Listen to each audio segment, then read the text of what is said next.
You're not defined as a teacher by how cute your classroom is. You're really defined as a teacher by how well you teach. When it comes to buying stuff for the classroom, there's an entire side of it for me that is motivated by the fact that I'm investing in the lives of little ones. I definitely don't do this every year. I don't have the money to do something like this every year, but this year I really did invest some money into the classroom. So I spent, drum roll please,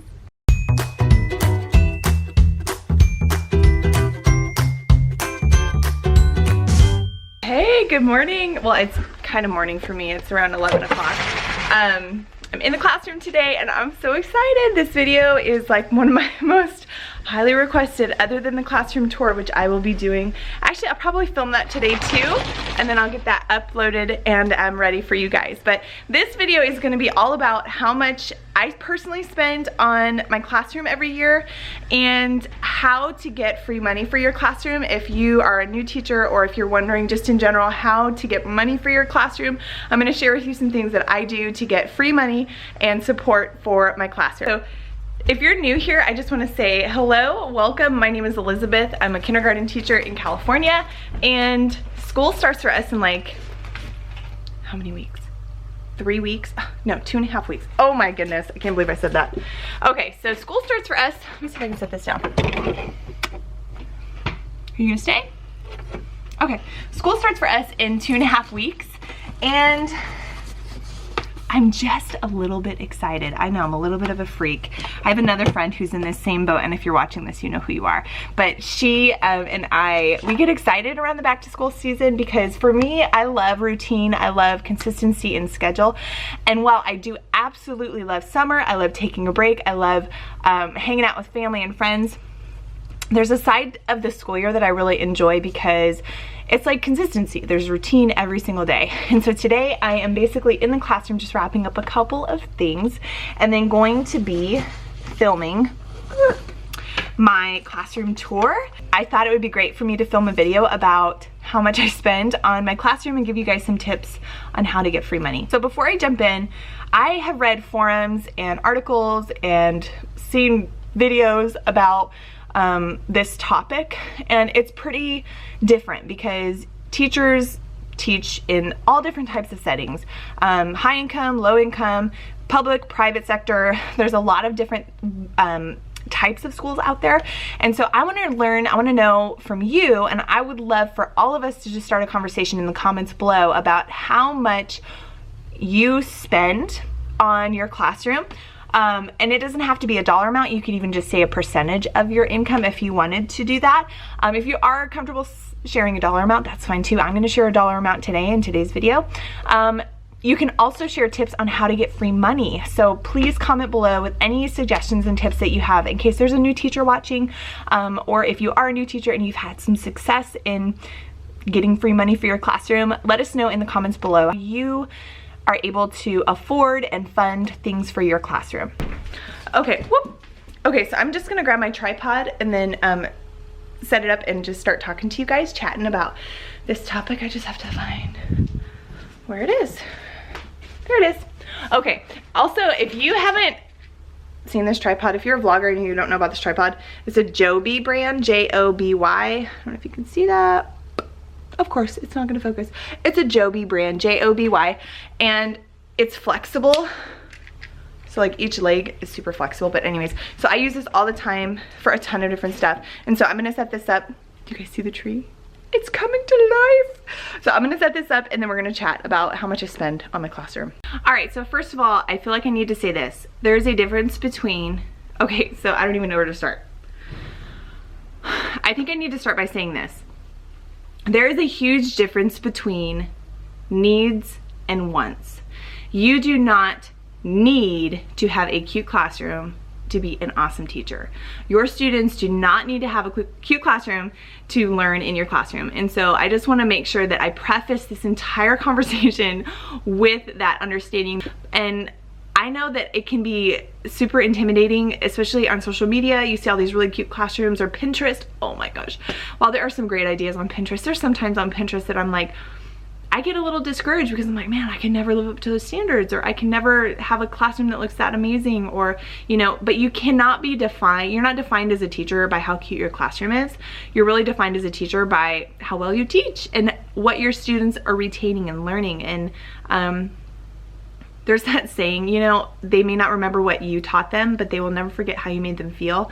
I live by that as a teacher. I want the students to leave my classroom having so many amazing memories from class from the year, because I did a good job at creating those meaningful memories for them, meaningful experiences for them, that helped them, you know, succeed in class. And having a cute classroom has nothing to do with any of that. I just want to say really quick, I work for a private school.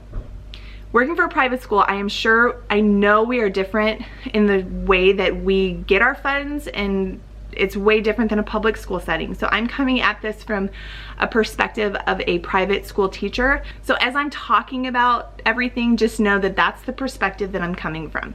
So just to give you a little bit of a background, the school that I work for provides every single thing that our classroom needs. Remember I said earlier, there's a difference between needs and wants, okay? So we are given every single thing that we need to run an effective, efficient classroom. We are given probably, honestly, more than public. I mean, I don't know. I'm not in the... Share, comment below what your situation is, because I'm interested to know. I don't know enough about the public school system to know how this works for you guys, but we are given everything that we need to run our classes efficiently, effectively, run them well.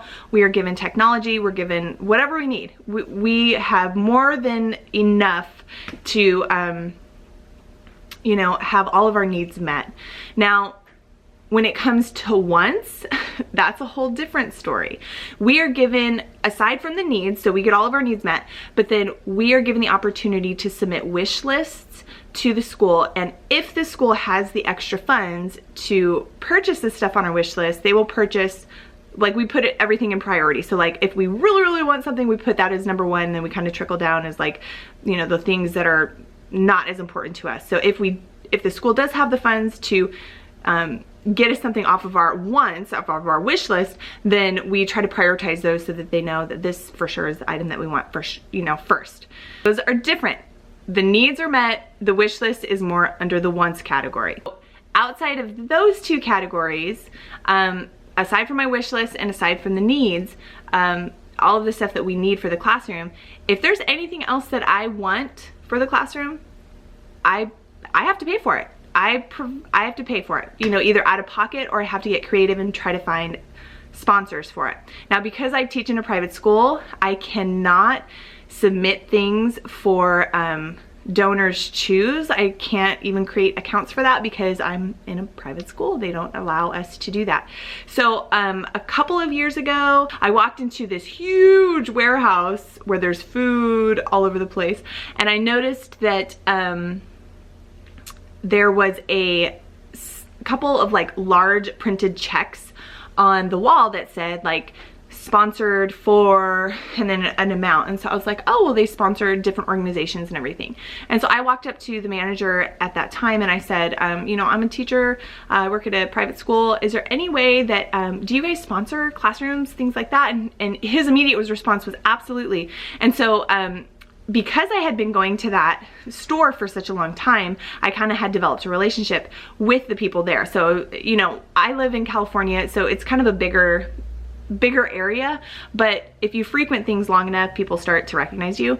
And so he kind of gave me like a little like nudge, like, hey, well, if you want to apply for the technology sponsor, or the, what was it, grant, technology grant, then you should definitely write up a paper or something that would share with the company how you would use the funds for your technology program. And so he was kind of dropping hints along the way of like how I need to word, you know, the grant proposal and everything. And so I ended up getting $800 for the technology program for our school, and so that went into our technology program for our school. So there's little things like that that you can do. I try to be friendly wherever I go. I mean, aside from like trying to build relationships because I want to apply for grants and stuff, I try just in general to be friendly to people so that there's some rapport, there's some relationship that is built over time.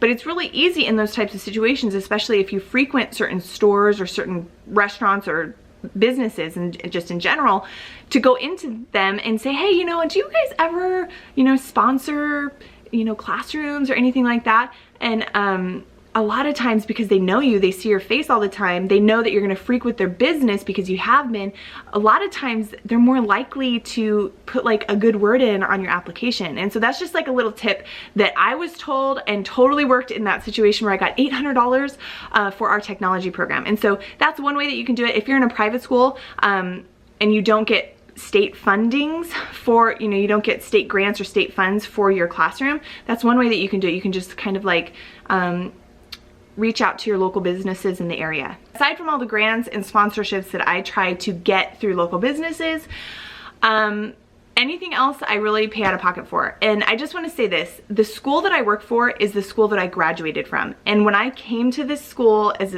a junior in high school, I came from a really broken place. I was in a really difficult situation. That's like a whole other video. But when I came here, the staff like embraced me. They poured into my life. They invested in me. They really honestly, I'm a teacher today because of this place. The staff really invested in me and poured into me. And the reason I work here today is because I want to be that same type of person to other people. I want to invest in the lives of the little ones just like they invested in my life. When it comes to buying stuff for the classroom, there's an entire side of it for me that is motivated by the fact that I'm investing in the lives of little ones. There's that quote, they may not remember what you taught them, but they will never forget how you made them feel. And sometimes this is just my personal experience. This is just me being totally transparent and honest. Sometimes creating, you know, buying a pink playhouse, for example, off of Craigslist for $80 is gonna create such fun memories for the children. So this year was an anomaly because I really truly did an entire classroom flip. I really did touch everything in the classroom. I didn't replace everything in the class, but I really flipped all of the organizational bins and everything. We changed up a lot, like everything this year was really flipped. The curriculum was not changed. The ways that we're going to teach has not changed. More of the classroom setup and flow of the classroom changed a lot. It changed a lot. And so for that, I did a couple of hauls. I did an IKEA haul, a Target haul, and a dollar store haul for you. And so I've gotten so many questions about how much I spend on my classroom. And I think because people saw all those hauls, they just assumed immediately that I do this every year, and it just isn't the case. I definitely don't do this every year. I don't have the money to do something like this every year, but this year I really did invest some money into the classroom, and I'm hoping that the things that I invested in are going to last for several years. I probably won't do something like this. I'm hoping for another 5 to 8 years. I hope that the things that I bought and purchased will last. So I spent, drum roll please, I spent just under $2,000 on my classroom this year. I do not do that every year. I can't afford to do that every year, but I bought a lot of stuff that I feel like is going to last a long time, years and years, hopefully, that the quality of it won't get worn out. It'll be able to be something that we use for years to come in this place. And I didn't hesitate to spend money on the classroom because this school changed my life, and if it wasn't for people who invested in my life, I wouldn't be who I am today. And so I really want to be that for other kids. I want to be to them what others were to me. I don't know if that makes sense or not. So really investing money into a space that is a place that I'm going to spend a lot of time in here. I want to be able to enjoy this space, but honestly, creating a space for the kids to love and to create memories in, fun memories while we're learning. I want students to feel like they want to come to me, to this classroom, not that they're being forced to, because they have to because they're enrolled in this school, but I want them to feel like they can't wait to get to school. Creating a fun environment, a fun classroom, is something that will help hopefully create those meaningful memories. I've been super transparent with you guys. I shared with you that I spent just under $2,000 between my IKEA haul, my Target haul, buying stuff off of Craigslist, in my dollar store haul, and then some stuff off of Amazon. And so I do it for the kids. I do it because I love the kids and I want them to have fun learning. Please comment below with ways that you are able to get funds for your classroom. Like I said earlier, you know, we all come from different backgrounds. We all come from different teaching perspectives. Some of us teach in public, private, charter, homeschooling. Where do you get the funds for your classroom or your teaching environment? It would be really interesting to start a little discussion about that because, you know, as educators, I sometimes feel like I'm in my own little bubble here with, you know, the people that I work with, and so it's just always nice to hear others' perspectives. With that said, I'm gonna go ahead and wrap this video up. I'm going to start working in the classroom on just wrapping up a couple other things so that I can record the classroom tour video, which I'm pretty excited about. I really, honestly, I'm so excited. I hope that, I feel like all of the hard work is paying off, and I see just so many future memories being made in this classroom. So I'm going to go ahead and say goodbye. Thank you so much for watching until the very end. I've linked all of my social media accounts down below, my Instagram, Facebook, Pinterest, whatever else I have, I've linked it all down below. Please give this video a thumbs up if you enjoyed it. Liking this video, commenting, and sharing this video are all ways that you can help support this video and channel, help support me, and get this video exposed to other educators. This channel is really a landing pad for other teachers just like you. So feel free to reach out to me. You can always email me at thekinderhardyclassroom@gmail.com, and I will go ahead and get to work, and I will see you in the next video. Thank you so much for stopping by. See ya.